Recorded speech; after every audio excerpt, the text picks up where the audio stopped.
छठी शताब्दी ईसा पूर्व में वापस जाने पर उत्तरी भारत में एक भी संप्रभु राज्य नहीं बना था।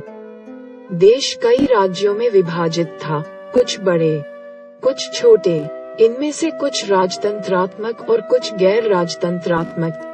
राजशाही राज्यों की संख्या कुल मिलाकर 16 थी।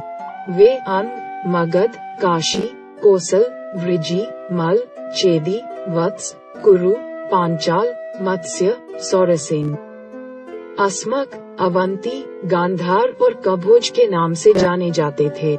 राजशाही राज्यों में कपिलवत्सु के शाक्य, पावा और कुशीनारा के मल, वैशाली के लिच्छवी, मिथिला के विदेह, रामागम के कोल्य, अल्लकापा के बुट्टा के कलिंग, पिपलवन के मौर्य और भग्गों की राजधानी सुमसुमारा पहाड़ी पर थी।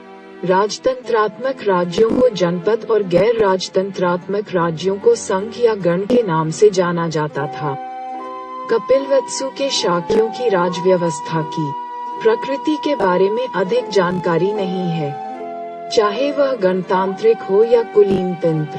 हालांकि इतना निश्चित रूप से ज्ञात है कि शाक्यों के गणराज्य में कई शासक परिवार थे और वे बारी बारी से शासन करते थे। शासक परिवार के मुखिया को राजा कहा जाता था। सिद्धार्थ गौतम के जन्म के समय राजा बनने की बारी शुद्धोदन की थी। शाक्य राज्य भारत के पूर्वोत्तर कोने में स्थित था।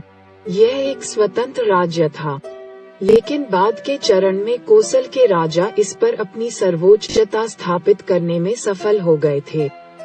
इस सर्वोपरिता का परिणाम ये हुआ कि शाक्य राज्य कोसल के राजा की मंजूरी के बिना कुछ संप्रभु शक्तियों का प्रयोग नहीं कर सका।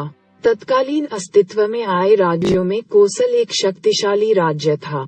मगध का साम्राज्य भी ऐसा ही था।